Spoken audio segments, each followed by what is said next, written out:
Jai Sai Ram. Sri Sai Satcharitra, Chapter 46, Part 1. This chapter describes Shama's trip to Kashi, Prayag and Gaya and how Baba, in the form of his portrait, was there ahead of him. It also describes Baba's reminiscence of the past birth of two goats. Preliminary. Blessed, O Sai, are your feet. Blessed is your remembrance and blessed is your darshana, which frees us from the bond of karma. Though your form is invisible to us now, still, if the devotees believe in you, they get living experiences from you. By an invisible and subtle thread, you draw your devotees from far and near to your feet and embrace them like a kind and loving mother.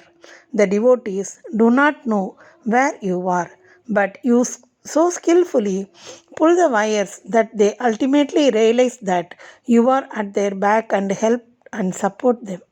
The intelligent, wise, and learned folk fall into the pit of the samsara on account of their egoism. But you save by your power the poor, simple, and devout persons. Inwardly and invisibly, you play all the game, but show that you are not concerned with it. You do things and pose yourself as a non doer. Nobody ever knows your life. The best course, therefore, for us is to surrender our body, speech, and mind to your feet and always chant your name for destroying our sins. You fulfill the wishes of the devotees, and to those who are without any desire, you give bliss supreme. Chanting your sweet name is the easiest sadhana for devotees. By this sadhana, our sins, rajas, and tamas qualities will vanish. The sattva qualities and righteousness will gain predominance, and along with this, discrimination, dispassion, and knowledge will follow. Then we shall abide in ourself and our Guru, who are one and the same. This is what is called complete surrender to the Guru.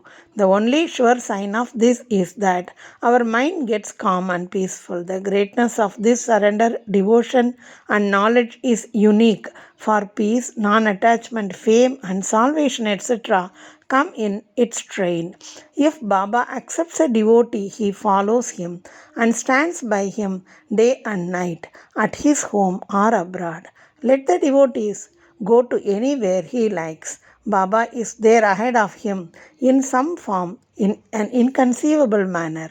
The following story illustrates this. Sometime after Kaka Sahib Dikshit was introduced to Sai Baba, he decided to perform the thread, that is Upanayana ceremony, for his eldest son Babu at Nagpur. At about the same time, Nana Sahib Chandorkar decided to perform the marriage ceremony of his eldest son at Gwalior. Both Dikshit and Chandorkar came to Shirdi and lovingly invited Baba for these functions. Baba asked them to take Shama as his representative. When he was pressed to come in person, Baba told them to take Shama with them and that after doing Banaras and Prayag, he would be ahead of Shama.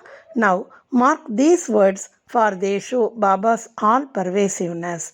Taking the permission of Baba, Shama decided to go to Nagpur and Gwalior for these functions and ceremonies, and thence to Kashi, Prayag, and Gaya. Appa Kote made up his mind to accompany him. They both went first to Nagpur for the thread ceremony. Kaka Sahib Dikshit gave Shama rupees 200 for his expenses.